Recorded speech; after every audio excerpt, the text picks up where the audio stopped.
What's up, guys? Welcome back to Newswave. So wouldn't you know it, a Nintendo Direct is now being rumored and thrown out there all over the place on the internet right now. And while that would make for a good rumor wave, I don't think anyone's doubting that there's probably some sort of Nintendo Direct in January. So we'll go over what people are throwing around right now, what websites are putting what out, and I guess a potential date that is being even talked about at this point. So we'll go over that. Again, January Direct? Yeah, probably. So we'll take a look at that. And also, apparently there's another system coming out. Yeah, you're going to want to hear this because it's something that's going to be kind of hard to believe, and it is going to be one of those things where I'll believe it when I see it, because apparently it's going to be as powerful as like the PlayStation 5 and the next Xbox, and it's not from a studio that you would expect. So yeah, it was a weird day yesterday on the internet. As always, guys, if you enjoy these videos, do hit the like button. It does help out. We're going to start with quick news, and we're going to start with a JRPG that was out on Steam last year, right in January, actually, around the same time. And now it's heading to the Switch first, and then it'll go to the PlayStation 4 and the Xbox One later, and probably because they see kind of the impact that the Switch has had with indie games, and I don't think it's weird if we should really expect indie games to probably go to the Switch first and then the other platforms if they have to make a decision. And you're actually going to see some gameplay from it here. It's a classic JRPG-inspired game called Le Grand Legacy, and it's actually launching January 24th for $19.99 on the Switch. Now, like I said, it came out last year in January, and it kind of flew under the radar, probably because it launched on Steam, which, let's face it, it's Steam buries games sometimes. But at the time, there was a lot of stuff going on as well, and they do say it's a nostalgic love letter to classic JRPGs. Here's my only issue. I'm probably going to miss this one again on launch day because it's coming out right around the time of Resident Evil 2 Remake and Kingdom Hearts 3, two games that I'll be playing mostly at that time. So, to be honest, and then we get into February where a bunch of games come out, then March, and then we don't even know what's going on in April, and then May and June. So this might be a game that falls into the summertime for me, into like July, but I would like to check it out. Again, I missed it on Steam. It's like $15 on Steam right now on sale, but I do know this is a JRPG that probably would work better on the Switch's portable nature, obviously. When you have to grind away, sometimes it's easier just do it in portable mode while you're like watching TV or something. Still though, I'll check it out, but for me, it's probably going to be a wait as I play some other games that kind of overcrowd it once again. Also, we are, of course, now in the year of Infinity Ward for Call of Duty, which, of course, last year we saw what happened with Treyarch with Black Ops 4. It was probably one of the better Call of Duty games that we've had in the past couple of years, with Blackout mode being really cool. And now, of course, it's blanketed in just straight up microtransactions. So that's a shame. And now we're moving into a time when we should get a full single player from Infinity Ward. And of course, the teasing is on right away. January 2nd, boom, Ashton Williams starts posting, well, a bunch of pictures of, like, for example, the skull that we kind of associate to Call of Duty Ghost. So yes, right away, everyone's thinking, is this going to be like a sequel to Ghost? Maybe like Ghost 2 or something? What's happening here? It doesn't appear to be as straightforward as something like Ghost 2, as Jason Schreier actually shot that entire theory down on Reset Era. But it doesn't necessarily mean that they wouldn't maybe do something like a spiritual successor, or maybe some sort of storyline that is somehow connected to it, or maybe it's just a straight evolution of Ghost or something. I don't know. But it's interesting to see the teasing already starting from their community manager. And of course, we're now going into a year that people are calling for a Switch version of Call of Duty, and well, the time cycles kind of line up with dev cycles being about 3 years for these games, and the Switch at that time in like November or October would be, you know, more than halfway through its third year at that time. So we expect maybe that, but we'll see. Either way, Infinity Ward is at least going to put out hopefully an interesting single player. And we'll see what this skull has, if it has to do with anything. We also had a bunch of Game Pass games added for the Xbox One. We're going to go over them pretty briefly, as there's nothing really massive that jumps out. One is actually launching, it seems, at the same time that it's hitting Game Pass. So let's take a look here, and you're going to see right away at the top there, Life is Strange 2 Part 1, January 3rd. Ark Survival Evolved, January 3rd. Farming Simulator 17, January 3rd. It's going to be fun in 4K, I guess. Absolver, that's the one that's actually launching at the same time. So it's going straight into Game Pass January 7th. That was already out on the PS4 and I believe Steam. Just Cause 3 is January 10th. Aftercharge is also January 10th. And then Mike Ybarra also said many more titles to come. So we've seen it before where they kind of just drop more halfway through the month. And of course, this only goes up to January 10th. It doesn't actually have anything added in the second half of the month. So maybe they're just going to drop some more stuff on like the 13th or the 14th or something. And then you got stuff, the 20th and then throughout to the end of the month. So we'll see. But that's not actually a bad lineup there. It's nothing that blows me away at all. Just Cause 3, I guess. Maybe if you just passed on 4 and you're like, oh, there's 3, I'll play that for a bit. Although it sounds like 4 is quite a bit better than 3. Either way, though, more games for Game Pass, and we'll see what else they have going into the second half of this month. And with quick news out of the way, let's get into the bigger stuff, and we're going to start right away with the Nintendo Direct rumors that are circulating right now. Listen, it seems pretty clear, as we've seen with almost tradition at this point, that there will be some sort of event, whether it's a Direct Mini or a full Direct. Last year, remember, it was a Direct Mini, although I think that more or less reflects what 2018 was compared to 2017 and what 2019 is really building for the Switch right now. I mean, it seems like 2019 is going to be like the year of the Switch with like third-party games like Doom Eternal, and then, of course, Mortal Kombat 11 dropping day and date with the other versions, and then we assume Crash Team Racing, although that's kind of up in the air. Some weird stuff around that right now.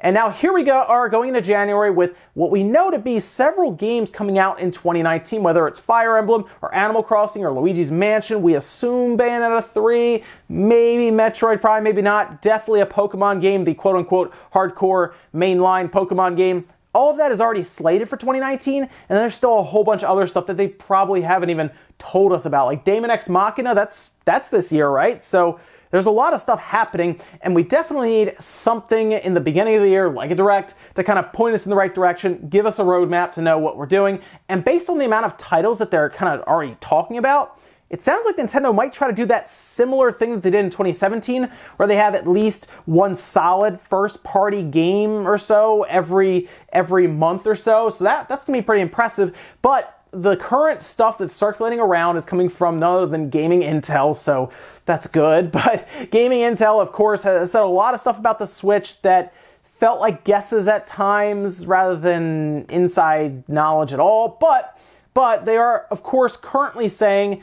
that January 10th is a date that they're pointing to that they've heard from their anonymous sources. Now, January 10th, I do look at that and I say, okay, I mean, that's a Thursday. It's the second week in the month, of course, and it's actually ahead of when New Super Mario Bros. U would come out. So maybe they want to do some sort of quick marketing push in the Direct where it has like a minute of like, oh, New Super Mario Bros. U is out tomorrow. Don't forget about it. That's something that actually makes sense to me, at least. And January 10th isn't that far off. I believe last year was January 11th, I believe. We got the Direct Mini that just dropped. I think this year we would probably see a full Direct, right? And there's always those rumors out there about games. You hear about Pikmin. We hear about Metroid Prime Trilogy, I know. But then we also hear about that Star Fox game that's apparently been in development for a while by Retro.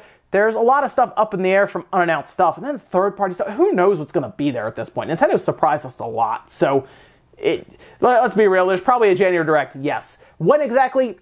Hard to say. But January 10th, that doesn't sound that crazy or off the wall. So we'll keep an eye on that, because if it is January 10th, we would probably hear about it at least on the 8th. I would say the 9th at the latest, and that's next, Tuesday and Wednesday, so it's not going to be too much longer. Next up, let's talk about kind of the year in review, 2018, for the UK sales charts. Now, of course, we've talked about the UK sales charts as well as the Media Create sales charts. Usually, we would talk about the Media Create sales charts today, but they've kind of taken the week off for the holidays and everything, so we'll catch back up with them next week. But the UK sales charts actually put out basically everything that took place in 2018 compared to the year prior. We got information about what systems made up what chunk of just overall sales, and just a lot of information. So let's start from the top. Let's talk about the different systems and what they made up. The PS4 accounted for 42% of all games sold at retail. Of course, these are all physical copies, followed by the Xbox One at 30%, and then the Nintendo Switch at 24%, and then the rest was kind of broken up between miscellaneous systems, 3DS, PC, the Wii, apparently, the original Wii, and then like the 360. And then from there, apparently, just overall game sales are down about 3%, 2.8%, so that's physical copies. Makes sense. I actually figured it would have been more just because digital has been consistently taking over, but still, it is down. The Switch, however, was up 90% year on year, which makes sense, again, because more and more games come out. That also includes, of course, Smash Bros., which is a sales beast right now, and then just in general, more games, evergreen titles continue to sell and show up in the charts, so it makes a lot of sense as, again, Nintendo's, just their games in general continue to sell constantly. Mario Kart is always in that top 20. It's always floating around there. But overall, it seems like it wasn't a massive drop-off from the year prior, which is good because, I mean, let's face it, a lot of people still are concerned about the digital era completely taking over just in general in the physical era. It's not that sharp of a decline yet. My thought process is what happens next generation when it's really introduced heavily with the newer systems, and we don't even know if they're going to come up with a new storage medium when it comes to Blu-rays, because if they're still capped at 50 gigabytes, what are they going to do? Because 4K textures and everything take up a lot more space than that. We saw it with Red Dead Redemption where you need 2 Blu-rays. Is that just going to be the norm? 2 Blu-rays coming in each one? Or are they going to get to the point where they have like the Blu-ray X and everything where it holds, 128 gigabytes on a quad layer and everything? Hard to say. Those I feel like are very expensive. Like we're talking like probably 32 gigabyte cart sizes almost on the Switch compared to that. So we'll see, but at least for now, everything seems okay in the UK. And then, of course, introducing new systems and new games there, it'll probably tick back up at least for a little bit before, of course, digital continues its reign. And our last bit of news, let's talk about this new game console. I think it's just called the Mad Box, and I'm not kidding. In fact, you guys, sometimes I see the comments, you guys say I look confused in some of the thumbnails. Well, I better look extra confused in this thumbnail because get ready for this one.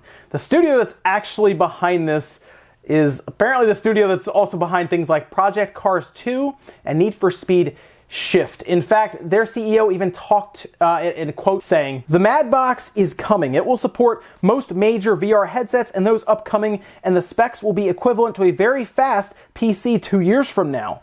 We're in early talks with manufacturers of components, so we can't say much more right now other than we have the designs spec'd out in detail." What is the Mad Box? It's the most powerful console ever built. It's literally mad. You want 4K? You want VR at 60 frames per second? You want a full engine for free to develop your games on it? You have it. And that's Ian Bell from Slightly Mad Studios. And the idea here is to develop a standalone console, similar, of course, to the Xbox One or the PlayStation 4. And it sounds like they want to compete heavily when it comes to power. And they say 3 years from now is when they expect to launch this system, which, well, we think the next PlayStation, next Xbox is going to launch in 2020. Could be holiday, could be earlier, so it sounds like this would launch about a year after those launch. We're talking about a very, very powerful system that apparently will be similar pricing to the next Xbox and PlayStation, and they're talking about VR at 60 frames per second, which is pretty crazy considering, I assume he's talking about each eye getting 60 frames, 4K and everything.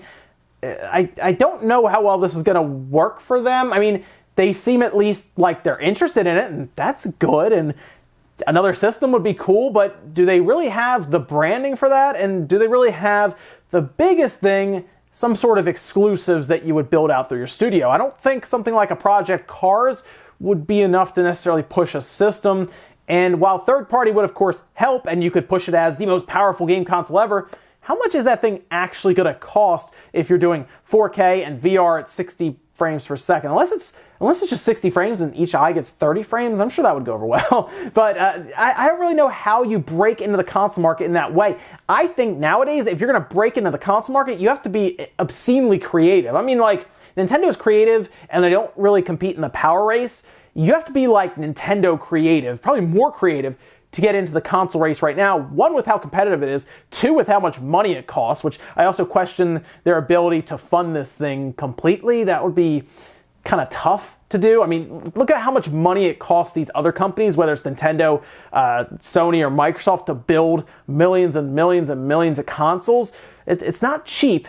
And Microsoft, of course, is in a position to be able to do that. Sony is in a better position now with the PlayStation 4 being successful. And Nintendo's always had a ton of money after the Wii era. So I don't know if they could easily break in and try to get a foothold with consumers who might not want to spend more than $400. You have a highly spec'd system, it might be $500. I don't know if that's a good thing to enter on. If anything, try to get in a cheaper price point and have some kind of cool little gimmick or feature to your system that makes you different. Otherwise, you're just going to come off as the next box that just sits in your living room that people don't even know the name of. Ladies and gentlemen, that's going to do it here for Newswave. If you enjoyed this video, guys, hit the like button. It does help out. If not, hit the dislike. Leave comments down below about everything we talked about today, whether it is this new Mad Box, the new game console 3 years from now. Do you think that studio can actually fund something like this?